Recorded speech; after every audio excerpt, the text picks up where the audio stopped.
Hello friends, welcome to my channel @Sarwar Hussain Dada, जहां आपको ज्ञान मिलेगा सबसे ज़्यादा। आपको मोटिवेट होना चाहिए, किसी भी इंसान को मोटिवेशन मिलना चाहिए, ठीक है। बट मोटिवेशन जो होता है ना, बहुत शॉर्ट लिव्ड होता है। यानी कि आपको संडे को मोटिवेट हुए, मंडे ट्यूसडे आते आते वो डाउनफॉल हो जाता है। तो इसलिए मोटिवेशन से ज़्यादा इंपॉर्टेंट होता है इंस्पिरेशन।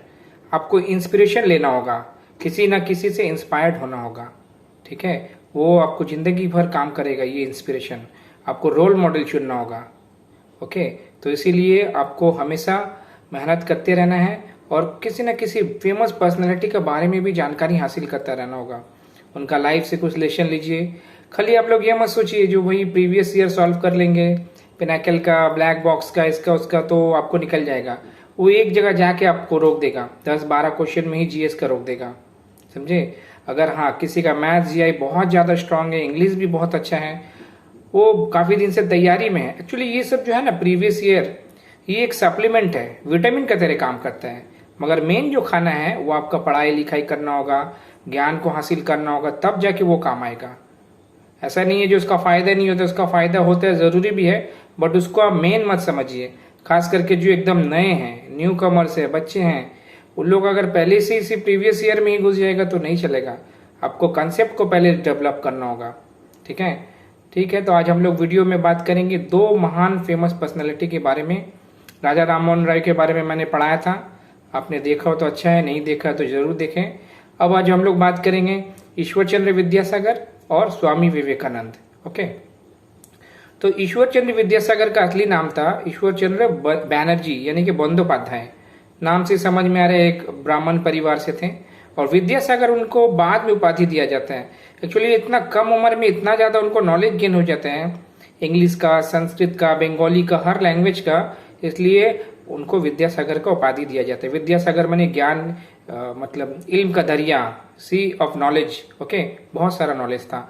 उन्होंने अपना टाइम में बहुत सारा संस्कृत लिटरेचर का इसको बंगाली में ट्रांसलेट भी किया था, ताकि आने वाला टाइम में सब अच्छे से उसको एक्सेस कर पाए। तो इनको हम लोग कंसिडर करते हैं फादर ऑफ बंगाली प्रोस के हिसाब से भी कंसिडर करते हैं, ठीक है। ये एजुकेटर थे, सोशल रिफॉर्मर थे, अच्छा वुमेन एजुकेशन के लिए बहुत कुछ किया इन्होंने। तो इनका जन्म होता है 26 सितंबर 1820 में वीर सिंह ग्राम, जो कि आज का वेस्ट मिदनापुर में पाया जाता है, ओके। और इनका मृत्यु होता है 29 जुलाई 1891 को, जो कि कलकत्ता में होता है। और इनके पिताजी का नाम था ठाकुरदास बंदोपाध्याय, इनके माताजी का नाम था भगवती देवी, और इनकी स्पाउस यानी कि इनकी वाइफ का नाम था दिनोमयी देवी। इनका भी जिक्र बहुत इंपॉर्टेंट है, वो बाद में पता चलेगा आपको।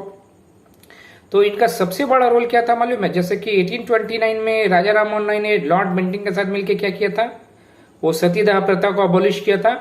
और इनका सबसे बड़ा रोल था 1856 में लॉर्ड डलहौसी के साथ मिलकर विडो रीमैरिज एक्ट इन्होंने चालू किया था। 1856 में पास किया जाता है।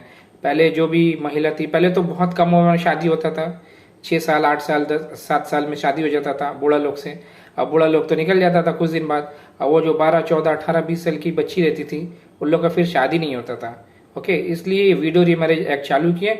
और सिर्फ चालू नहीं किए, अपना खुद का लड़का का भी शादी कराए थे एक विडो से। तो इसी से कहलाया जाता महापुरुष। सब पुरुष रहता है, सिर्फ बोलता है, मगर जो प्रैक्टिकली उसको अप्लाई करेगा वही महापुरुष होता है, ओके। जैसे कि 1829 में जब सतीदाह हो रहा था तो विरोध कौन किया था, विलन कौन था? राधाकांत देव, जो राजा थे। इनके टाइम में भी वही राधाकांत देव, मतलब वही पुराना विलन वापस आता है। इसमें भी रोक लगाए थे, मगर बाद में ये पास हो ही जाता है। और अपने लाइफ टाइम में ईश्वर चंद्र विद्यासागर ने 35 स्कूल खोला गर्ल्स के लिए। जो भी महिला समाज के आप लोग सुन रहे हैं, गौर से सुनिए, पहले तो पढ़ने लिखने भी नहीं दिया जाता था। और सपोर्ट किए किसको? जॉन इलियट ड्रिंक वाटर बेथुन, इनका नाम था जॉन इलियट ड्रिंक वाटर बेथुन। इनको सपोर्ट किए इंडिया का पहला परमानेंट गर्ल्स स्कूल खोलने के लिए, जिसका नाम है द बेथुन स्कूल। अभी तो कॉलेज भी बन गया। 7 मई 1849 को ये स्कूल खोला जाता है। और उस टाइम 21 बच्चियां इसमें दाखिला लेती है, एनरोल कराती हैं, ठीक है। और इन्होंने बहुत सारा किताब भी लिखा था ईश्वर चंद्र विद्यासागर ने। विधवा विवाहो 1855 में, बहु विवाहो 1871 में। विधवा विवाह माने समझ में आ रहा है, विडो मैरिज, विडो रीमैरिज। और बहु विवाह माने पॉलीगैमी, जो एक से ज्यादा शादी करता था, उसका खिलाफ भी ये आवाज उठाते हैं। और ये सोम प्रकाश तत्वबोधिनी नाम का जो भी न्यूज़पेपर था उसका साथ भी ये जुड़े हुए थे, ठीक है। और इनका सबसे लैंडमार्क कौन सा चीज है मालूम है, जो कि आज भी हर घर में पाया जाता है। जो लोग भी बंगाली सीखता है, बंगाली हो, नॉन बंगाली हो, फॉरेनर हो, ये किताब तो जरूर से जरूर पढ़ते हैं। बोर्नो परिचय 1855 में इसका पहला संस्करण आता है, ठीक है। और ये प्रिंसिपल भी बनते हैं संस्कृत कॉलेज के 1851 से 58 तक। बहुत सारा सुधार भी लाते हैं। संस्कृत कॉलेज में पहले क्या नियम था, ब्राह्मण का बच्चे ही सिर्फ संस्कृत पढ़ेगा और कोई नहीं पढ़ पाएगा, बट इन्होंने इसको चेंज किया, सबके लिए एक्सेस किया। इंग्लिश का भी, अच्छा 1854 में वुड्स डिस्पैच आया था, आपको मालूम है, जिसको मैग्ना कार्टा बोला जाता है एजुकेशन का, इन्हीं का टाइम में आया था, उन्हीं को लागू कराया था इन्होंने संस्कृत कॉलेज में। ओके, बहुत सारा विरोध भी हुआ था मगर इन्होंने लागू कराया था। ओके, और ये जो इन्होंने एक मेट्रोपॉलिटन इंस्टीट्यूट भी खोला था 1860 में, और जो कि बाद में 1917 में विद्यासागर कॉलेज का नाम में बदला जा चुका था। और एक हमारे हुगली में ब्रिज भी है जिनका नाम से ही बनाया गया था, जो कि हावड़ा कोलकाता को कनेक्ट करता है, विद्यासागर सेतु, आप लोग को मालूम होगा। और गवर्नमेंट ऑफ झारखंड ने जामताड़ा डिस्ट्रिक्ट, जामताड़ा आपने सुना ही होगा नाम, जहां से बहुत फ्रॉड होता है, करमतंड एक ब्लॉक था, ओके, उसका नाम ईश्वर चंद्र ब्लॉक रख दिया था 26/9/2019 में, ठीक है। ये बहुत ही महान शख्स से, इनका बारे में और भी कहीं से भी कुछ मिले तो आप डिटेल में पढ़ा करिएगा। ओके, अब हम लोग देख लेते हैं स्वामी विवेकानंद का बारे में। अब आता है जिनका नाम, ये भी बहुत ही महान शख्स थे, इंडिया में, बंगाल में, पूरा वर्ल्ड में इनका बहुत चर्चा है। इनका नाम है स्वामी विवेकानंद, ठीक है। और इनका सबसे मशहूर लाइन है, आप लोग लिख के भी रख सकते हैं अपना जहां पढ़ाई लिखाई करते हैं, arise awake and stop not till the goal is reached. यानी कि जब तक आपको नौकरी नहीं मिलता, जब तक आपको मनपसंद नौकरी नहीं मिलता, जब तक आपको मनपसंद पोस्टिंग नहीं मिलता, आप रुके नहीं, आप तैयारी करते रहें। आज सीजीएल एग्जाम खत्म हुआ, 4-5 दिन रिलैक्स कर लिए, ऐसा नहीं चलेगा। बंगाली जो एग्जाम में आता है, अब जब रिजल्ट आएगा तभी बंगाली करेंगे, इंटरव्यू के लिए जब रिजल्ट आएगा तभी तैयारी करेंगे, ऐसा नहीं है। आपको हमेशा कुछ ना कुछ करते रहना होगा, छोड़ना नहीं है, ठीक है। तो स्वामी विवेकानंद जी का असली नाम था नरेंद्रनाथ दत्ता, नरेंद्रनाथ दत्तो बोला जाता था, और इनका निक नेम था नोरेन। और बचपन में बहुत शरारती भी थे। ये फिलोसोफर थे, ऑथर थे, रिलीजियस टीचर थे, सब कुछ थे।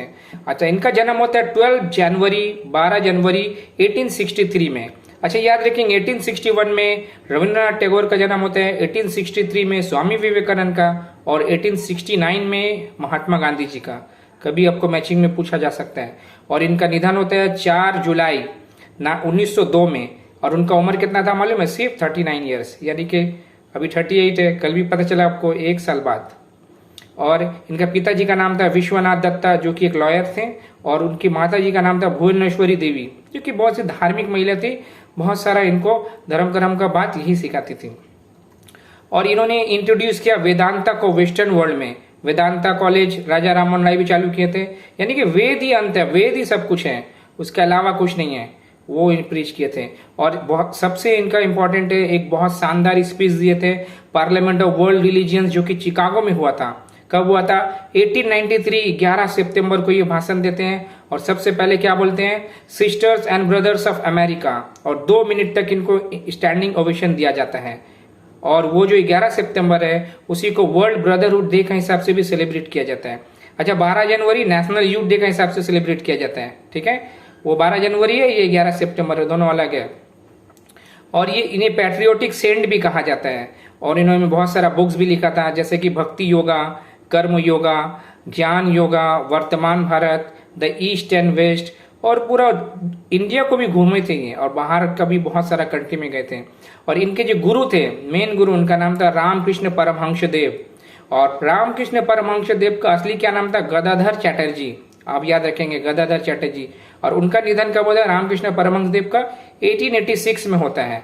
और इन्हीं की याद में बाद में 1 मई 1897 में रामकृष्ण मिशन बनाते हैं स्वामी विवेकानंद, ठीक है। और ये रामकृष्ण परमहंस देव जो थे, विद्यासागर से भी इनका मुलाकात होता है, जो कि अभी थोड़ा देर पहले विद्यासागर के बारे में मैंने कहा। और इनका फेमस मानी स्वामी विवेकानंद का जो फेमस डिसाइपल थी, यानी कि शिष्य थी, उनका नाम था सिस्टर निवेदिता। बट इनका असली नाम क्या था, मार्गरेट एलिजाबेथ नोबेल, ठीक है। ये आयरलैंड से थी, जहां से एनी बेसेंट थी वहीं से ये भी थी, मार्गरेट एलिजाबेथ नोबेल। इनका नाम स्वामी विवेकानंद जी ने ही रखा था, निवेदिता। निवेदिता का मतलब होता है डेडिकेटेड टू गॉड, ठीक है। और ये जो सिस्टर निवेदिता थी, इन्होंने क्या लिखा था बुक, दो इनका बुक बहुत फेमस है, क्रैडल टेल्स ऑफ हिंदुइज्म और सबसे इंपॉर्टेंट है the master as I saw him. ठीक है। अच्छा ये स्कूल कहाँ से किए थे मालूम है? स्वामी विवेकानंद मेट्रोपॉलिटन इंस्टीट्यूट, जो कि विद्यासागर ने बनाया था, याद है। और कॉलेज कहाँ से किए थे? प्रेसिडेंसी कॉलेज, जो कि राजा राममोहन ने हेल्प किया था डेविड हेयर को बनाने में, याद आया। तो ये सब तीनों सब जुड़े हुए हैं, इनका लिंक है। जो भी अच्छा इंसान रहता है, सबका जो सोच रहता है एक ही टाइप का रहता है। वुमेन का एम्पावरमेंट के लिए बोलते हैं, अच्छा यूनिवर्सल ब्रदरहुड के लिए सब बात करता है, मतलब सबको ले दे के चलने का बात किया जाता है। ओके। तो स्वामी विवेकानंद बहुत ही महान इंसान थे। और एक चीज, हाँ, उनका एक फेमस डायलॉग ये भी है, जो कि क्या था, फुटबॉल खेलिए, गीता पढ़ने से अच्छा फुटबॉल खेलना है। ओके। बट हाँ, इसका अंदर में भी मीनिंग था। इनका मीनिंग ये था, फुटबॉल खेलेंगे तो आप अच्छा स्वस्थ रहेंगे, फिट रहेंगे, तब जाके आप धर्म कर्म या कुछ भी कर पाएंगे। और राजा रामकृष्ण परमहंस देव का भी एक फेमस डायलॉग था, जो तो मौत तो पौत। ठीक है। उनका बोलने का मतलब था, पूरा वर्ल्ड में बहुत सारा धर्म है, अलग अलग किस्म का मत है, सबका अलग अलग विचार है, अलग अलग रास्ता है, मगर जाता सब एक ही जगह है। ओके। इंसानियत को बढ़ाना यही सबसे इंपॉर्टेंट चीज है। तो आप लोग भी अच्छा से तैयारी करें, जॉब पाएं, दूसरों का मदद करें, प्यार बांटे, खुशियां बांटे और ज्ञान तो जरूर बांटे।